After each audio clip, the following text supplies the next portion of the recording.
जय Gurudev Datta. Welcome to Om Datta channel. Thank you very much for watching this channel videos. Jai Gurudatta. जय गुरुदेव दत्ता। अवधूत चिंतन श्री गुरुदेव दत्ता स्वामी महाराज की जय। दत्त बंधुలకు నమస్కారం అండి। Welcome to Om Datta channel. మనము శ్రీ గురుదత్త ప్రభుల గురించి ఎవరికి తెలియని సమాచారంలో భాగంగా వీడియోస్ చేసుకుంటున్నాం కదండి। అందులో భాగంగా ఈ రోజు కూడా మనము యోగ సాధనలు అనే విషయంలో మనం చేసుకున్న వీడియోలో అవి యోగ సాధనలకు అంతు బాగా పెద్దగా ఉంటుందండి। ఇప్పుడైతే అంతవరకు మీకు అర్థం కావాలని చెప్పినా ఎవరైనా కానివ్వండి దత్తబంధువులు ఆత్మబంధువులు ముందుగా సద్గ్రంథ పారాయణం చేస్తూ యోగ సాధన 4 o'clock లేసి 4:50 వరకు చేసే ప్రయత్నం చేయండి। నాతో టచ్ లో ఉండండి। మీన్స్ నాకు మెయిల్ పెట్టి మీరు మొదలు పెట్టుకోండి। శ్రీ జయ గురుదత్త అని మొదలు పెట్టిన పర్లేదు, నాకే చెప్పాలని ఏం లేదు। నేనేం గురువుని కాదండి, నేను ఒక మీ బంధువుని, మీ యొక్క దత్త బంధువుని, ఆత్మబంధువుని। మీరు అలా చేసుకునే వీడియోలో భాగంగానే 9 minutes అనేది మనం అనుకున్నాం, సాధనలో స్కిప్ కావద్దని। ఈ వీడియో అంటే శ్రీ గురుదత్త ప్రభులు ఎంతవరకు చెప్పిస్తారో వారి ఇష్టం అండి। నేను అంతవరకు వీడియో చేయాల్సిందే। మళ్ళీ మనము పెద్దగైనా మీరు శ్రద్ధగా వినండి। జయ గురుదత్త, శ్రీ గురుదత్త। మనము ఈరోజు కూడా ఈ గ్రంథంలో శ్రీ గురుదత్త ప్రభులో మనకు ఏదో ఎన్నో జన్మల పుణ్యబలంతో ఈ గ్రంథం మన చేతిలోకి రావడం జరిగిందండి। అయితే ఇందులో భాగంగానే సాధనలే మెయిన్। కాకపోతే ఏంటంటే దాని కొరకు మనము ముందుకు వెళ్ళాలంటే ఇవన్నీ చేయాల్సిందేనండి। అవి ఏంటంటే శ్రీ గురుదత్త ప్రభులు చెప్పిన రాజయోగం అనే విషయము చాలా పెద్ద విషయం అండి, దాన్ని గుర్తుపెట్టుకోవాలి। అయితే ఇప్పుడు మనము కొన్ని గ్రంథాల పేర్లు వస్తాయండి, ఆ గ్రంథాలు దొరకవు, మీరు వెతకకండి, దొరకవు అవి। ఇప్పుడు ఎట్లా అంటే ఇప్పుడు ఆత్మ సాక్షాత్కారము పొందాలి అంటే పరమాత్మ సాక్షాత్కారం, ఆత్మ సాక్షాత్కారం రెండు ఒకటే। అయితే కొన్ని సాధనలు చేయాలి అన్న విషయంలో శ్రీ గురుదత్త ప్రభులు చాలా చెప్పినారండి। అందులో ఇప్పుడు నేను కొన్ని చెప్పబోతున్న విషయము నేను చదివే వినిపిస్తున్నా। ఇప్పుడు నేనేదో నాది సొంతగా ఆలోచన ఏం లేదండి, శ్రీ గురుదత్త ప్రభులు ఇచ్చిన గ్రంథంలో ఇది మీకు చెప్పడం జరుగుతుంది। కేవలం శ్వాసను ఆధారం చేసుకొని శరీరాగతమైనట్టి మహారత్నాలను వెలికి తీయవచ్చని తెలుస్తుంది। అంటే నేను చదువుతూ మీకు వివరణ ఇవ్వాలని నా ఆలోచన అండి। నేనేదో పెద్ద పండితునేం కాదండి, ఇందులో ఉన్న విషయమే నాకు అర్థమైంది మీకు చెప్తా। జయ గురుదత్త, శ్రీ గురుదత్త। కేవలం శ్వాసను ఆధారం చేసుకొని శారీరగతమైనట్టి మహారత్నాలను వెలికి తీయవచ్చని తెలుస్తుంది। నిశ్శబ్దంగా ఉంటేనే ఈ శ్వాసను ఉపయోగించుకోగలం, మౌనంగా ఉంటేనే ఆ శ్వాసను గమనించగలం। సాధన ఆత్మ సాక్షాత్కారం గురించి సద్గురువు విశ్వయోగి విశ్వంజీ మహారాజ్ గారి పలుకులు। విశ్వయోగి విశ్వంజీ మహారాజ్ వాళ్ళందరూ ఎవరో కాదండి, దత్తప్రభు ప్రియ శిష్యులే, దత్తావతారాలే। దత్తాత్రేయుడు అత్రి అనసూయల పుత్రుడుగా పేర్కొనడం పురాణ గాథ। ఈ కథలో ఈ సాంకేతిక రహస్యం ఉంది। అత్రి సాధకునకు ఒక సంకేతం, 3 కానివాడు లేదా 3 లేనివాడెవడో వారు అత్రి। సత్వరజోస్తమ గుణాలు ఆధ్యాత్మిక ఆది భౌతిక ఆది దైవికములనే తాపత్రయాలు బ్రహ్మగ్రంథి, విష్ణుగ్రంథి, రుద్రగ్రంథి అను పేర్లతో పిలువబడే గ్రంథి దోషత్రయాలు ఇవే త్రిపురాలు, లేనివాడు అని అర్థము। ఇది జ్ఞానం, జ్ఞాత, జ్ఞేయము అనే 3 అతిక్రమించి జ్ఞానాతీత వేదాతీత స్థితిని చేరుకున్నవాడు అత్రి। ఆ అత్రి భార్య అనసూయ, అత్రిలోనున్న శక్తియే ఆయన భార్య అనసూయగా పేర్కొనబడింది। అనసూయ అనగా అసూయ లేని తత్వము, అనసూయ మాత అనగా అసూయ లేని తత్వము। అత్రి మహర్షి గురించిన వివరణ బాగా పెద్ద ఉంటుందండి, మనం తర్వాత మాట్లాడుకుందాం। మరొక విధంగా చెప్పాలంటే అది జీవుడు, ఆది జీవుడు మాయను వదిలిన స్థితి, అది జీవుడు మాయను వదిలిన స్థితి। త్రిమూర్తులు పరీక్షార్థం వచ్చి అనసూయ మాతకు అర్థించిన ఆమె ఆ ప్రకారం చేసిందని పూర్వులు వేదాంతాలు విధేయాన్ని చమత్కారంగా ఒక కథలో చెప్పారు। నిజంగా ఇది దత్తార్పణ, మనం అనలేము। జీవుడికి స్వస్వరూప జ్ఞానం కలగనీయకుండా మాయా ఒక వస్త్రం వలె ఆచ్ఛాదితమై ఉంటుంది। జీవుడికి స్వస్వరూప జ్ఞానం కలగనీయకుండా, అంటే జీవుడు ఎందుకు జన్మ తీసుకున్నాడు అనే విషయం తెలియనీయకుండా ఆ బ్రహ్మగారు సృష్టించిన అవిద్య ఉంది కదండి, అదే మాయ, అదే అజ్ఞానం. అది ఒక పొరలాగా కమ్మివేస్తుంది అని చెప్పడం జరుగుతుందండి. ఈ మాయను తొలగిస్తే అనసూయత్వము సిద్ధిస్తుంది. సాధకుడు ఒక అత్రి అయినంత మాత్రాన సరిపోదు. అతడు అనసూయను మానసిక సహచర్యంగా కలిగి ఉంటేనే గాని వేదాతీత స్థితి కలగదు. అంటే అసూయను విడిచిపెట్టి అందరితో ప్రేమగా ఉండాలి. ఎవరి మీద ఎలాంటి ద్వేషభావాలు లేకుండా, ఎలాంటి అసూయ హర్షవర్గాన్ని జయించిన వాడే సాధకుడు యోగి కాగలడు. ఈ 3 గ్రంథులు చిన్నమై కుండలి శక్తి సహస్రారం చేరినప్పుడు సృష్టి స్థితి లయకారకమైన దివ్య శక్తి కాస్మిక్ ఎనర్జీ దత్తమగునని చెప్పుటకే దానిని దత్త శక్తి అనడం జరిగింది. త్రిపుర రహస్యంలో దత్తుడు శ్రీ గురుదత్త ప్రభులు పరశురాముడితో నేనే త్రిపురను అని చెప్పడం జరిగింది. అంటే శ్రీ గురుదత్త ప్రభుల స్థానం ఎక్కడ ఉంటుందండి? సహస్రారంలో ఉంటుంది. మనము సహస్రారంకు వెళ్ళాలంటే ఏం చేయాలి? జయ గురుదత్త, శ్రీ గురుదత్త. మనము నేను చెప్పిన విషయంగా సద్గ్రంథ పారాయణం చేస్తూ ధ్యాన మార్గంలో 4-4:50 నిమిషాలకు మీరు ఇలా కూర్చొని ఉండడం వల్లనే మీకు మార్గము దొరుకుతుందండి. ఎవరికైనా, ఎంత పెద్దవారికైనా, ఎంత పండితులకైనా ఇదే సాధనండి. ఒకవేళ వారికి స్తోత్ర పఠనం కానీ, లలితా సహస్రనామ స్తోత్రం లాంటివి కానీ పెద్దవి, చాలా పెద్దవి మంచి లేదు, కొన్ని సంవత్సరాల నుంచి వెళ్ళి వాళ్ళు జపం చేస్తున్నారు అని అనుకుంటే ఆ జపం కూడా ఆ సమయంలో చేసుకోవచ్చు. కానీ అప్పుడు జరిగే విషయం ఏంటంటే, మీరు చేస్తూ ఉన్న విషయంలో ఆ జపం కూడా ఆగిపోతుందండి, మీ ప్రమేయం లేకుండానే. యథార్పణం ఇది గుర్తుంచుకోండి. మీరు పర్ఫెక్ట్ గా సమర్పణ భావంతో మీరు చేయడం వల్లనే అది జరుగుతుంది. ఎవరు ఆపినాగదు, ఎవరు కంటిన్యూ చేస్తా అన్న కంటిన్యూ చెయ్యలేరండి, కొనసాగించలేరు. ఎందుకంటే మీరు ఆ సమయంలో కాస్మిక్ ఎనర్జీ ఫుల్గా వస్తూ ఉంటే మీరు స్ట్రాంగ్ అవుతూ ఉంటారు. మీ ఆత్మ స్ట్రాంగ్ అవుతూ ఉండడం వలన మీరు అవన్నీ పక్కకు జరుగుతాయి. మీరు పరమాత్మనే చేరే కొరకు జపాలు తపాలు అన్ని చేస్తారండి. ఆ పరమాత్మ యొక్క శక్తి ప్రవాహం జరుగుతుంది. దత్త శక్తి ప్రవాహం జరిగినప్పుడు మీకు ఇంకా కావలసినవి ఏం ఉండకపోవచ్చు. దత్తార్పణం. జయ గురుదత్త. తర్వాత కొనసాగింపుగా దత్తశక్తి అనడం జరుగుతుంది. పరశురామునికి నేనే త్రిపురను అని శ్రీ గురుదత్త ప్రభులు చెప్పినారండి. ఇది ఇంతకుముందు నేను వీడియో పెట్టినానండి, చిన్న వీడియో షార్ట్గా చదివి. అయితే నేనే త్రిపుర అంటే ఇప్పుడు నేను చెప్తాను విషయము. నాకు అర్థమైంది చెప్తున్నా, దీంట్లో నా కల్పితం మాత్రం లేదండి, నాకు అర్థమైంది. ఆ రోజు ఇంతకుముందు వచ్చే వీడియోలో మీకు చెప్తా అని చెప్పిన నేను. జయ గురుదత్త. ఇప్పుడు నాకు పర్మిషన్ ఇచ్చినట్టు చెప్తున్నా. ఈ వీడియో లెంతీగా అయినా ఓకే కొట్టాలండి. లెంతీ అనేది కొద్దిగా నాకు ఏం తెలియదండి, కొద్దిగా తగ్గినా పెరిగినా అది సాధన మార్గం కాబట్టి 9 minutes అందులో వర్డ్స్ స్కిప్ కావద్దు, చిన్నగా వింటే ఈజీ అవుతుందని చెప్పి అందులో చెప్పడం జరిగిందండి. ఇప్పుడు శ్రీ గురుదత్త ప్రభుల జ్ఞానంలో భాగంగా ఇది ఆగదండి, వెళ్తూనే ఉంటుంది అని చెప్పిస్తూనే ఉంటాడు. నాకు కూడా ఓపిక కూడా ఉండాలండి. నేను ఓపిక లేని స్థాయిలో ఉన్నా మార్నింగ్ వరకు, ఒక ½ an hour బిఫోర్ వరకు కూడా. కానీ ఇప్పుడు శ్రీ గురుదత్త ప్రభులు చెప్పిస్తున్నాడు. మనదేం లేదండి, దత్తార్పణం. నేనే త్రిపురను అన్న విషయము ఇంతకుముందు వచ్చినప్పుడు నేను మళ్ళీ చెప్తా అన్నా. దానికి చాలా చాలా పెద్ద సమయం పడుతుంది, చాలా పెద్ద గ్రంథాలు చదవాల్సి ఉంటుంది. ఇప్పుడు శ్రీ గురుదత్త ప్రభులు పూర్ణ పరబ్రహ్మ, పూర్ణ పరమాత్మ. మనం ఇంతకుముందు చెప్పుకున్న వీడియోలలో 48 అనే ఎపిసోడ్లో పరబ్రహ్మ ఇలా ఉంటాడు, పరబ్రహ్మ తత్వం ఏంటి, పరబ్రహ్మ ఆత్మజ్ఞానం, జ్యోతి స్వరూపము, ఆయననే దత్తాత్రేయ ప్రభు అన్నారు అని ఉంది. అది మీరు ఎక్కడైనా ఎత్తుకోవచ్చు, దత్తార్పణం.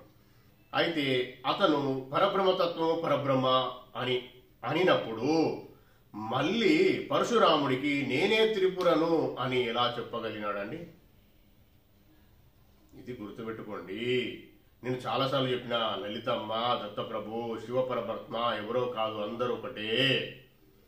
అయితే మీకు మళ్ళీ నేను ఒక వీడియోలో ఇద్దరు చెప్పు ఉండవచ్చు, నేను మళ్ళీ చెప్తున్నా. ఇది ఇప్పటికీ 50 వీడియోలు మనం కంప్లీట్ చేసుకున్నాం దత్తప్రభు దయ వలన, ఆయన ఆశీర్వాదంతో. ఇప్పుడు ఇది మేబీ 51 వీడియో కావచ్చు. ఓకే, అదే. అయితే మీకు చెప్తున్నా వినండి. శ్రీ గురుదత్త ప్రభులు అమ్మ రేణుకామాత యొక్క కుమారుడైన పరశురాముడిని శిష్యునిగా స్వీకరించినప్పుడు, యాక్చువల్గా పరశురాముడు పరమశివుని శిష్యుడే. మళ్ళీ దత్తప్రభు శిష్యుని ఎలా చేసుకోండి? వాళ్ళిద్దరు వేరువేరైతే కాదు కదా, వారిద్దరు ఒకటే. దత్త అర్పణ. పరశురాముడికి పరశుం అనే గుడ్డలు ఇచ్చిన వారు శివుడే. ఓకే, ఇది దత్త అర్పణ. జయ గురుదత్త. అయితే పరశురాముడు ఏకవీరమాతకు, అంటే ఏకవీరమాత మరో జన్మలో రేణుకామాత అయింది కండి, ఆమెకు జన్మించిన పరశురాముడు విష్ణు అంశతో జన్మించిన వాడు. ఆయనే 21 సార్లు దండయాత్ర చేసి క్షత్రుల సంహారం చేయడం జరిగింది. అది వేరే విషయము, వేరే గాథ, వేరే నిజమైన స్టోరీ. పరశురాముడు ఇంకా ఉన్నాడు ఈ భూమిపైన, ఇంకా తపస్సు చేసుకుంటున్నాడు పశ్చిమ కర్మలలో. ఆయన చిరంజీవి. దత్త ఆరోపణ. జయ గురుదత్త. అయితే పరశురాముడు వాళ్ళ అమ్మ నాన్నను రేణుకామాతను జమదగ్ని మునిని తీసుకొని వచ్చినప్పుడు సహ్యాద్రి పర్వత పంక్తుల్లో మాహూర్లో అమలక వృక్షం కాడ దాన సంస్కారం చేసే కొరకు ఆచార్యుడు ఉంటాడు దత్తప్రభు అని చెప్తే, అప్పుడు శ్రీ గురుదత్త ప్రభులు వచ్చి వారికి దహన సంస్కారాలు చేసి అక్కడే అమలక వృక్షం కూడా ముందు కూర్చొని ధ్యానం చేసుకో అని పరశురాముడు చెప్పిన తర్వాత, పరశురాముడు నాకు ప్రతిజ్ఞ ఉంది, నేను 21 సార్లు ఇవి చెయ్యాలంటే శ్రీ గురుదత్త ప్రభులు ఇచ్చిన శక్తితోనే అతను 21 టైమ్స్ 21 సార్లు ఈ భూ ప్రపంచం మీద దండయాత్ర చేసి క్షత్రియులను సంహరించడం జరిగింది. శ్రీ గురుదత్త ప్రభుల శక్తితోనే, దత్త శక్తి వలనే అది సాధ్యమైందండి. అది అయిపోయిన తర్వాత వారికి ఎలా అష్టతీర్థాల్లో స్నానం తీసుకొని రావాలని చెప్పి శ్రీ గురుదత్త ప్రభులు చెప్పిన తర్వాత, శ్రీ గురుదత్త ప్రభుల ఆశ్రమంలో నీవు ఉండొచ్చు, యజ్ఞం కూడా చేయడం జరిగింది. ఇక్కడ గాన్గాపూర్లో సంగమం ప్లేస్ దగ్గర శ్రీ గురుదత్త ప్రభులు ఆచార్యత్వం వహించి వశిష్ఠుడు యజ్ఞం చేపించడం జరిగిందండి. అక్కడ ప్లేస్ ఇంకా ఉంది, మీరు వెళ్ళినప్పుడు గానగాపూర్ వెళ్ళినప్పుడు కూడా చూడొచ్చు. అది కూడా పెద్ద దత్తక్షేత్రం.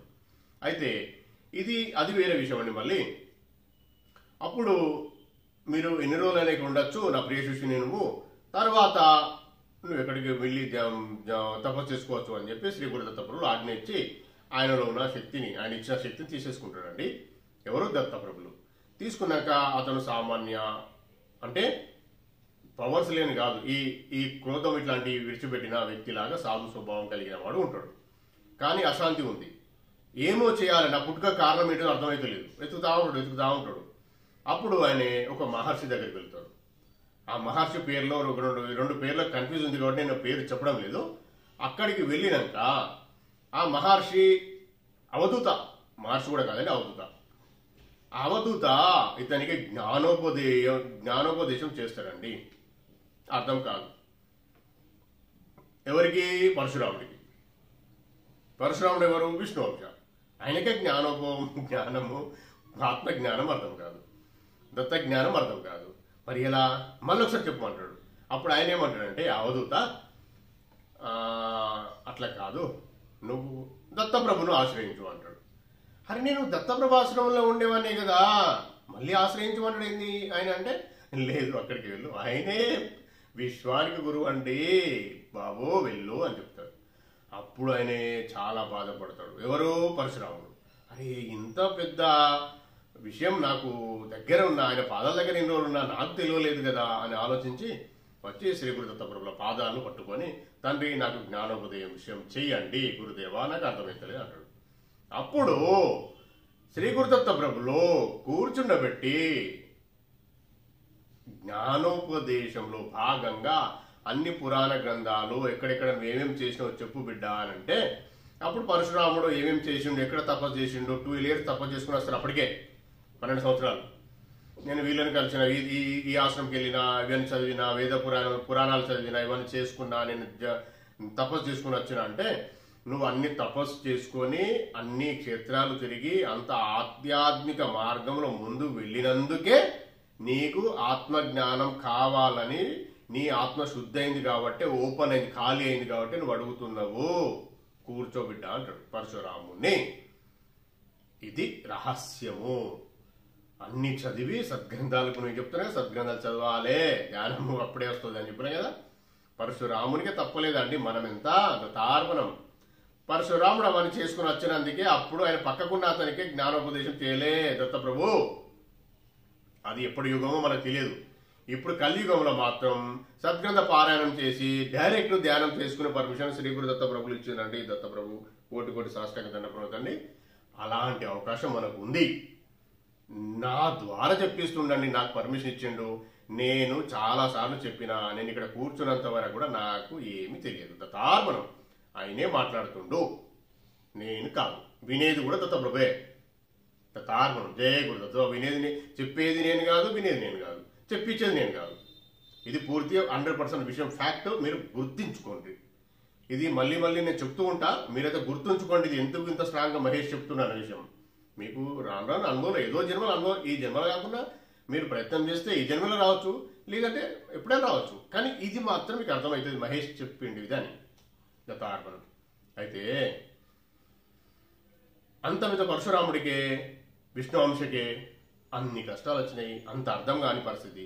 మరి మన పరిస్థితి ఏంది అని భయపడాల్సిన అవసరం లేదు. ఎందుకంటే అది వేరే యుగం. ఇది కలియుగంలో దైవనామస్మరణతోనే అన్ని మనకు అన్ని మనకు సమకూరుతాయి. ఆ సమకూరడంలో భాగంగానే ఈ మనకు సద్గ్రంథ పారాయణం, సత్సాంగత్యం ఇవన్నీ మనకు ఈ మాధ్యమాల ద్వారా వస్తున్నాయి. దైవనామస్మరణ కలియుగంలో మెయిన్, తర్వాత ధ్యానం. ఓకే, జయ గురుదత్త. ఆయన అవకాశం ఇచ్చిండు, మనం ఉపయోగించుకోవాలి.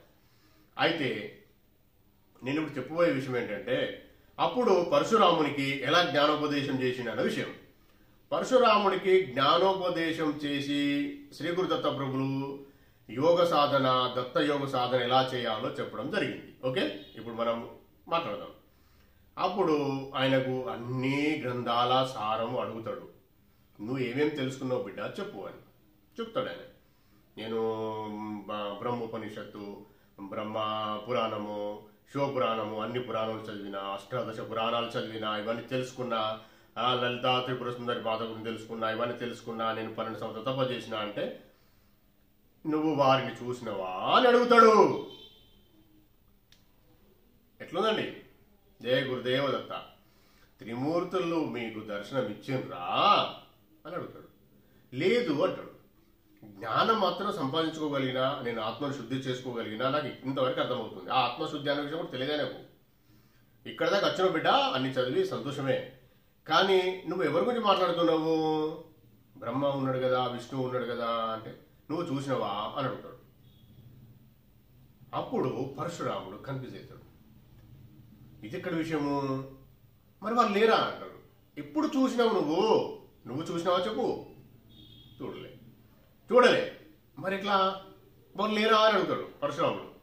ఇదంతా నిజంగా జరిగిన సంవాదం, వాళ్ళిద్దరి మధ్యలో జరిగిన డిస్కషన్ ఇదంతా. మరి చూడనప్పుడు వారెవరు? త్రిమూర్తులు ఉన్నారు కదా, త్రిమూర్తులు లేరు. ఎవరి మాట ఇది? దత్తబ్రహ్మ మాట. త్రిమూర్తులు లేరు. మరి బ్రహ్మ విష్ణు మహేశ్వరులు లేరు. లలితా త్రిపుర మాత లేదు. పార్వతి మాత లేదు. ఎవరు లేరు. మరి ఎవరున్నారు? ఒక్కడే పరమాత్ముడు ఉన్నాడు.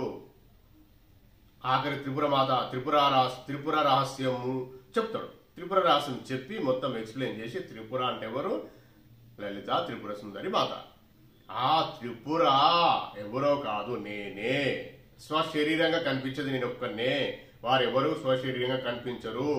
వారిది ఆ కాంతి పుంజమే. వారు కాంతి పుంజం లాగానే ఉండి వారి పనులు వారు చేస్తూ ఉంటారు. ఇది సత్యమైన వ్యవహారం. కాబట్టి నేను త్రిపురనని చెప్పడం జరిగింది. అప్పుడు పరశురాముడికి అర్థం కాదు. మళ్ళీ త్రిపుర, నేనే త్రిపుర అంటాడింది, లలితమ్మ ఉంది అని నేనే త్రిపుర అంటాడు. ఇది ఎట్లా తండ్రి? నాకు అర్థం కాలేదు అంటాడు. అప్పుడు చెప్తాడు సృష్టి ఎలా జరిగింది. సృష్టి ఏకంలో ఉన్నప్పుడు అనేకమవుదును గాక అని సంకల్పం చేసి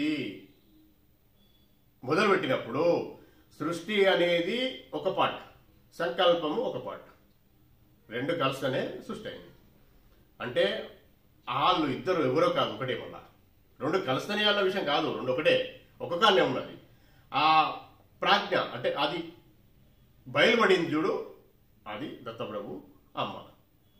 వీరిద్దరూ అన్నా చెల్లెలు లాగా, ట్విన్స్ లాగా ఉంటారు. 14 సంవత్సరాల వయసులో మాత్రమే ఉంటారు. ఇది పరమ సత్యం, తెలుసుకోండి. జయ గురుదేవ దత్త. అది చాలా గోప్యమైన విషయము. దత్తప్రభు కానీ అమ్మ అంత ఈజీగా ఎవరికి దర్శనం ఏది, దత్తప్రభు దర్శనం ఇచ్చిన 14 సంవత్సరాల బాలుడుగానే దర్శనం ఇస్తాడండి. ఇది విషయం ఎక్స్ప్లెయిన్ చేస్తూ త్రిపురను నేనే, త్రిపుర రహస్యం మొత్తం చెప్పి త్రిపురను నేనే అంటాడు దత్తప్రభు. అప్పుడుకి అర్థం కాదు. ఆ తర్వాత క్లియర్ ఎక్స్ప్లెయిన్ చేసి రేణుకామాత ఎవరో కాదు, ఏకమీరామాత ఎవరో కాదు, నేనే, అన్ని నేనే అని అప్పుడు చెప్తే పరశురాముడికి అర్థమవుతుంది. అప్పుడు పరశురాముడికి ఈ విశ్వాన్ని, చిరంజీవులు కొందరు ఉంటారు కానీ అందులో పరశురాముడు మెయిన్ పర్సన్, చాలా పెద్ద వ్యక్తి. ఆయనకు కొన్ని బాధ్యతలు అప్పేపి, అది మనకు తెలియదు, అది నిగూఢమైన రహస్యం. ఈ సృష్టి ఎండింగ్ వరకు శ్రీ గురుదత్త ప్రభులు ఎలా అయితే ఆఖరి ఆత్మ ఉద్ధరించే వరకు ఉంటారో అలా పరశురాముడు కూడా ఉంటాడు. కలికి అవతారం వచ్చే వరకు అంటారు కానీ పూర్తిగా తెలియదు నాకు. అది ఉంది, అది వేరే విషయము. ఆయన ఉన్నాడు ఇప్పటికి కూడా పశ్చిమ కనుమల్లో తపస్సు చేసుకుంటూ ఉన్నాడు సముద్ర గర్భంలో. ఆయన డైలీ పూజలు ఆయన చేసుకుంటాడు, దత్తప్రభుని దర్శించుకుంటాడు. ఇవి పరమ సత్యాలు. అయితే ఇప్పుడు మనకి ఇందులో విషయం తెలిసింది ఏందండి, ఎవరు ముక్కోటి దేవతల్లో ఉన్నారు, ముక్కోటి దేవతలు ఉన్నారు. వాళ్ళు కాంతి పుంజం లాగా మాత్రమే ఉంటారు. ఆ కాంతి పుంజము ఎవరి పని వారు చేస్తారు, పరబ్రహ్మ చెప్పిన విషయం చేస్తారు. స్వశరీరంగా ఈ భూమి పైన నడయాడే, ఈ విశ్వంలో పరిభ్రమించే ఎవరైతే ఉన్నారో వారే శ్రీ గురుదత్త ప్రభులు, పూర్ణ పరబ్రహ్మ పరమాత్మ. ఎందుకంటే వారిది సృష్టి, వారి ప్లానింగ్ ఇదంతా. కాబట్టి వారే ఉద్ధరించుకోవాలి, వారే ఈ సృష్టిని ఉద్ధరించుకొని ముందుకు తీసుకెళ్లాలి. ప్రతి ఆత్మను శుద్ధి చేసి ఉద్ధరించి తీసుకుని వెళ్ళాలి. ఏ ఆత్మను కూడా శ్రీ గురుదత్త ప్రభులు దండించడండి. ఇది చాలా పెద్ద విషయం, గుర్తుపెట్టుకోండి. దండించడు, ఉద్ధరిస్తాడు, ఉద్ధరించి తీసుకొని వెళ్తాడు ఆఖరి ఆత్మను కూడా. ఇది వారి యొక్క పని. నేను చాలా సార్లు చాలా వీడియోలు చెప్పడం జరిగింది. ఇందులో ఇంత డెప్త్ గా లేదు. ఇక్కడ పరశురామునికి జ్ఞానబోధ చేసి పరశురాముడికి వారి యొక్క రెస్పాన్సిబిలిటీస్, అంటే ఆయన ఏం చెయ్యాలి ఈ సృష్టిలో, ఇక్కడ ఉండి, ఈ భూమి పైన ఉండి అన్న విషయం వారికి చెప్పి వారికి కర్తవ్య బోధ చేసి వారిని తపస్సు చేసుకోమని పంపించడం జరిగింది. ఇలానే ప్రతి యుగంలో 1,25,000 మంది యోగులను తయారు చేసి, వాళ్ళని దూతలంటారా, యోగులంటారా, అవధూతలంటారా, అవన్నీ ఒకటే మాట. వాళ్ళను తయారు చేసి ఈ ఉన్న ఆత్మలన్నీ ఆయన పిల్లలే కాబట్టి ఆత్మలన్నింటినీ ఉద్ధరించే కార్యక్రమం చేస్తూ ఉంటాడు శ్రీ గురుదత్త ప్రభులు. అందులో భాగంగానే అవధూతలు వస్తారు, యోగులు వస్తారు. యోగులను, అవధూతలను శ్రీ గురుదత్త ప్రభులే మార్గదర్శనం చేస్తాడు. ఇది చాలా సత్యమైన విషయం. ఇంకొక విషయం చెప్తాను మీకు. ఎవరైనా ఏ యోగి గాని, ఏ భక్తుడు గాని ఆయన పర్మిషన్ లేకుండా ఏ మంత్రం, ఏ యంత్రం, ఏ తంత్రం, ఏ ఆయుర్వేదం గాని ఎలాంటిది సిద్ధి కాదు, ఉపయోగపడదు ఎవరికి. దత్తార్పణం, జయ గురుదత్త. అయితే ఇది సత్యం కదండి. నువ్వు ఏ ఇష్టదైవాన్ని మొక్కు ఆయనకే చేరుతుంది. నువ్వు ఏ ఇష్టదైవాన్ని మొక్కుతూ నీ సాధన చేసుకున్నా, నీ ఆత్మజ్ఞానంలో ముందుకెళ్ళినా, ఆత్మజ్ఞానం అనేది చాలా పెద్దదండి. మీరు చిన్నదే అనుకోకండి. అందుకే నేను ఆపేయడం జరిగింది. అది ఎవరికి అదృష్టం ఉంటుందో వాళ్ళే చేయగలుగుతారు. వాళ్ళే మళ్ళీ తర్వాత ఈ జ్ఞానం పూర్తిగా తెలుసుకోగలుగుతారు. నేను అవి చెప్పినా ఎవరైతే చేస్తారో చేయండి. ఇది దత్తయోగము, దత్తయోగ సాధన అనే వీడియోస్ ఉన్నాయి కానీ అది విని చేసే ప్రయత్నం చేయండి. చేస్తూ ఈ వీడియోలు వీక్షించండి. వీక్షిస్తేనే మీకు, అలాగే గురుచరిత్ర చదువుతూనే సద్గ్రంథ పారాయణం చేస్తేనే మీకు దారి దొరుకుతుంది. దత్తార్పణం. జయ గురుదత్త. లేదంటే మీరు ఇప్పుడు విన్న జ్ఞానము మళ్ళీ వచ్చే జన్మకు ఉపయోగపడుతుందండి. వినాలి, ఖచ్చితంగా వినాలి. ఇది రూల్. ఎందుకు? శ్రీ గురుదత్త ప్రభువులో ఆయనదే కదండి, లోకమంతా ఆయనదే కదా. ఆయన జ్ఞానం మనం వినకపోతే ఇట్లా ఇంటనే మీకు అర్థమవుతుంది. మీ ఆత్మ కోరుకునేది అదే. అయితే అందరికీ కర్తవ్య బోధ చేసేది శ్రీ గురుదత్త ప్రభువులే.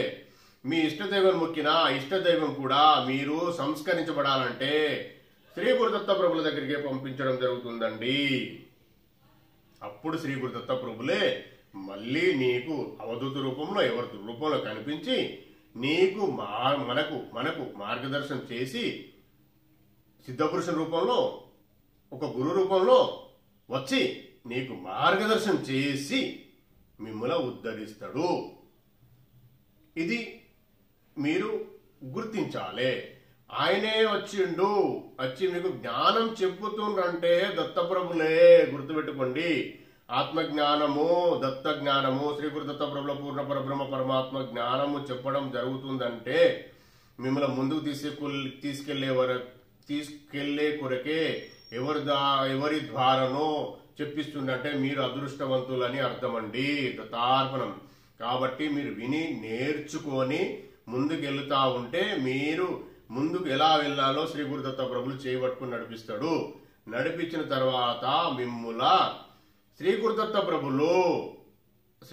ప్రభుల్లో లీనం చేసుకుంటాడు. ఈ జన్మలే జరగచ్చు. లీనం చేసుకొని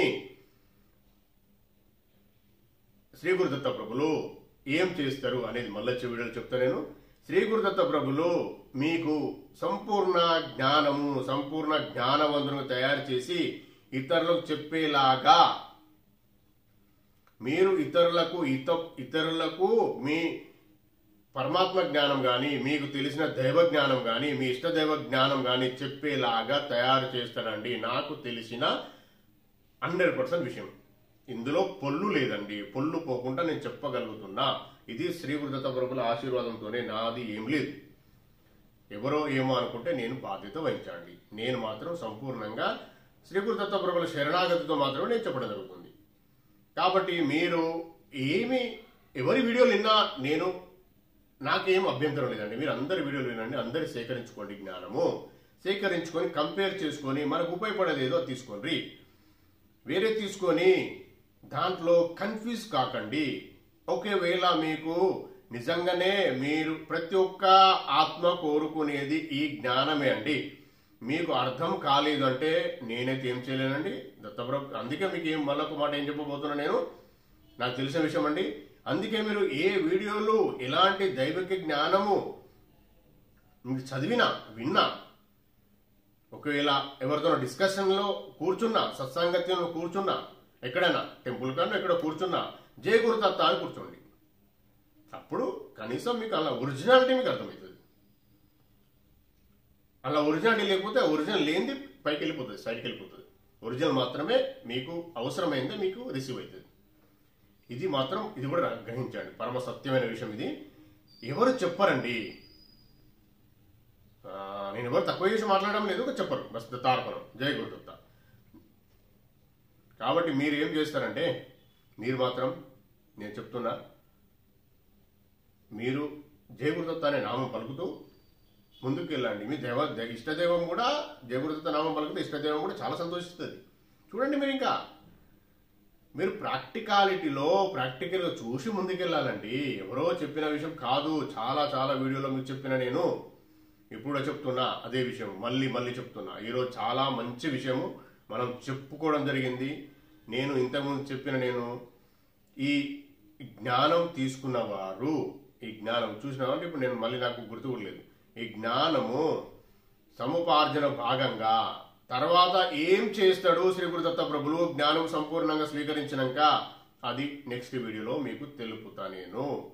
ఇప్పుడు మాత్రం 30 మినిట్స్ అనుకున్నాం. 30 అంటే ఇంతకుముందు అనుకున్న ఆ 4 వీడియోస్ కాకుండా అదేం సాధన వీడియోస్ అండి. ఇవి మాత్రం రెగ్యులర్ 30 వీడియోస్ 30 మినిట్స్ ఉంటాయి.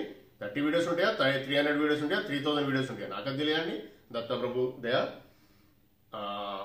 మనము ఈరోజు ఈ వీడియోలో ఇంత మంచి విషయము డిస్కస్ చేసుకొని ఇచ్చినందుకు, మీకు తెలియజెప్పే అదృష్టాన్ని నాకు కలిగించినందుకు శ్రీ గురుదత్త ప్రభులకు కోటి కోటి సాష్టాంగ దండ ప్రమాణాలని, కోటి కోటి కృతజ్ఞతలు. మీరు కూడా ప్రశాంతంగా ఈ వీడియోను వీక్షించి 1-2 సార్లు మీరు తెలుసుకొని ముందుకెళ్ళండి.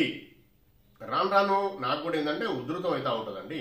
కాబట్టి నేను కూడా ఇలాగనే గట్టిగానే మాట్లాడాల్సిన అది వస్తూ ఉంటుంది. నేనేం కావాలని చేయడం లేదు. జయ గురుదత్త. సర్వం శ్రీ పూర్ణ పరమాత్మ దత్తార్పణమస్తు. జయ గురుదత్త.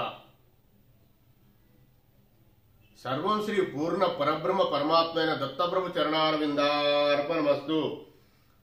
దత్తార్పణం దత్తార్పణం దత్తార్పణం. జయ గురుదేవ దత్త. ఈ వీడియో గనక మీకు నచ్చినట్లయితే లైక్ చేయండి, సబ్స్క్రైబ్ చేయండి, షేర్ చేయండి. దత్త బంధువులందరికీ చేరేలా చూడండి. దత్తార్పణం.